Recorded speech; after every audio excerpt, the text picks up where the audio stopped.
Friends, 2026 T20 world cup లో మన భారత జట్టు సూపర్ గా రాణిస్తుంది. నిజం చెప్పాలంటే అద్భుతంగా ప్రతి మ్యాచ్ ను స్ట్రాటజికల్ గా ఆడుతుంది.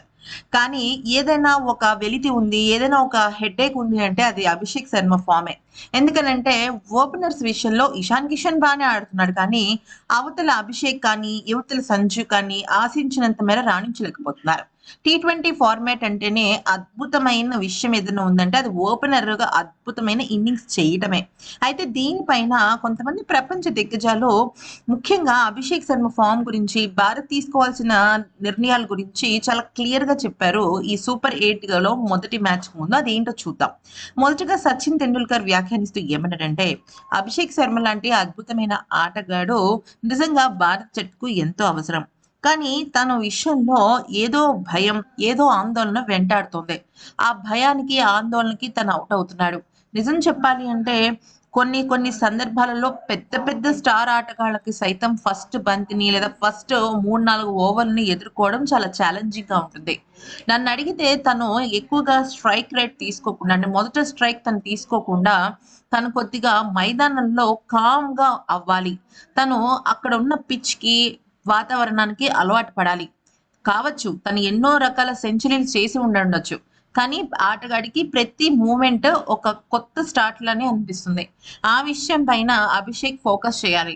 మేబీ తనకి స్టార్టింగ్ భయం ఉందేమో అనిపిస్తోంది. తను మొదటగా 6 తోనే స్టార్ట్ చేయాలి, 4 తోనే స్టార్ట్ చేయాలి అన్న కాన్సెప్ట్ నుంచి పక్కకెళ్ళిపోవాలి.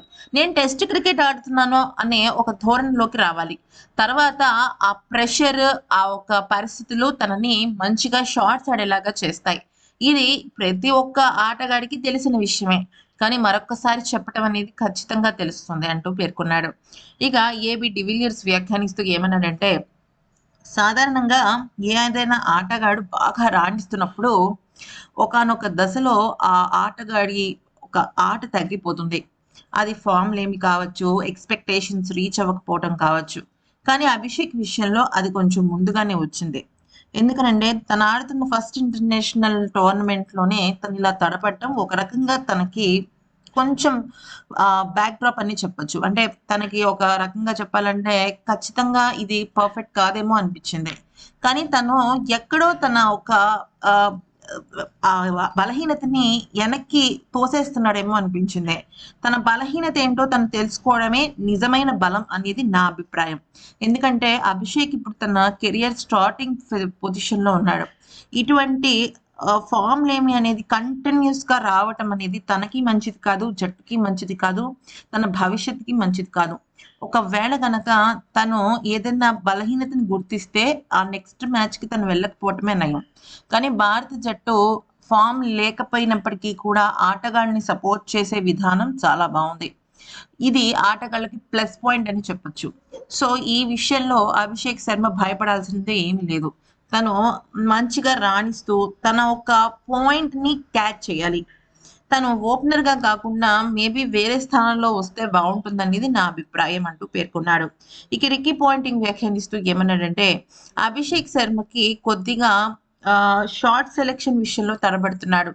ఎక్కడో తను భయాన్ని ఫీల్ అవుతున్నాడు. ఆ భయాన్ని తను ప్రదర్శించలేకపోతున్నాడు. అది సాధారణంగా ప్రతి ఆటగాడికి వచ్చే విషయమే. కానీ తను చేయాల్సింది ఏంటి అంటే ఖచ్చితంగా ఓపెనర్‌గా మాత్రం రాకూడదు. ఓపెనర్‌గా కాకుండా అద్భుతమైన ఫామ్‌లో ఉన్న ఆటగాడి పక్కన తనుండాలి. మొదటగా కేవలం క్విక్ సింగిల్స్, డబుల్స్ మాత్రమే తీయాలి. అలా తీయటం వల్ల తనకి బాగా కలిసొస్తుంది. ఎందుకనంటే బౌండరీలో సిక్స్‌లు కొట్టినంత మాత్రాన సూపర్ హీరోలయిపోరు. ఎప్పుడైనా సరే కోహ్లీలాగా క్విక్ సింగిల్స్ లేదా డబుల్స్ చేస్తూ హాఫ్ సెంచరీ రాణిస్తే నిజమైన క్రికెట్ అదే అని చెప్పాలి. ఒక బౌండరీ లేదా ఒక సిక్స్ కొడితే ఆ నిమిషానికే తనొక ఆహ్, ఒక మంచి ఇంట్రెస్టింగ్ గేమ్‌ని క్రియేట్ చేయగలడు.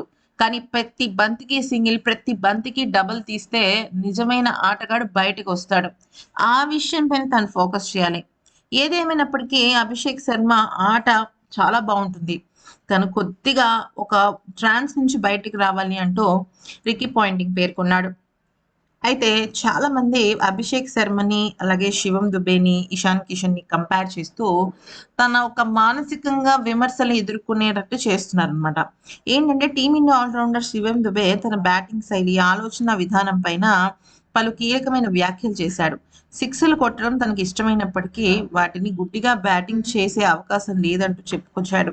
అంటే ఇక్కడ మ్యాటర్ ఏంటంటే శివం దుబే ఒక ఆల్ రౌండర్‌గా బరిలోకి అడుగుపెడుతున్నప్పుడు తను కేవలం బ్యాట్‌ని ఊపేయటమో, లేదా 6 కొట్టాలి, 4 కొట్టాలి అన్న ఆలోచనతో రాలేదు.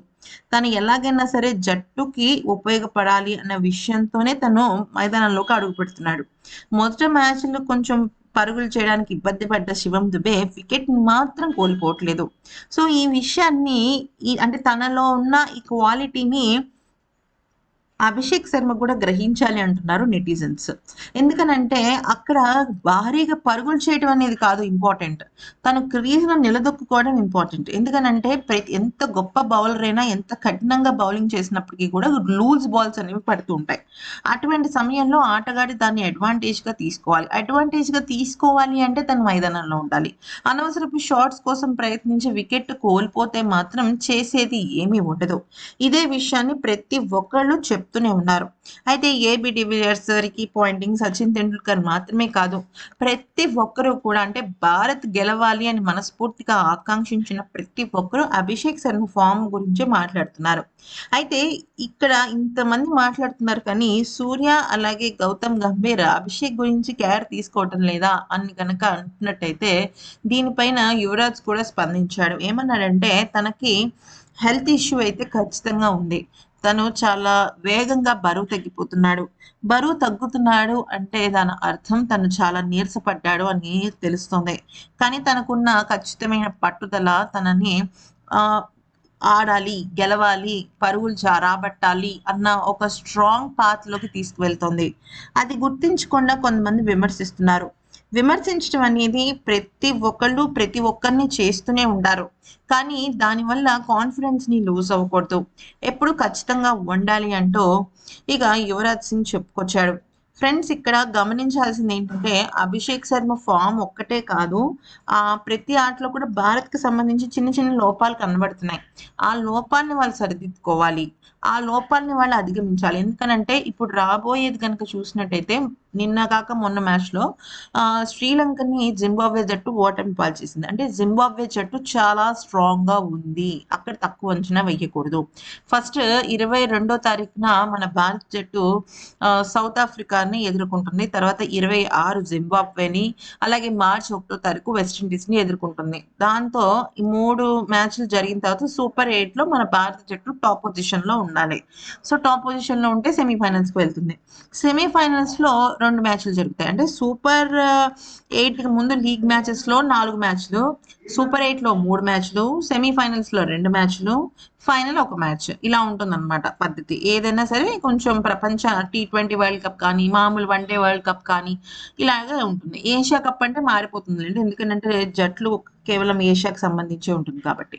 మరి ఈ వీడియో నచ్చితే లైక్ చేసి సబ్స్క్రైబ్ చేసుకోండి.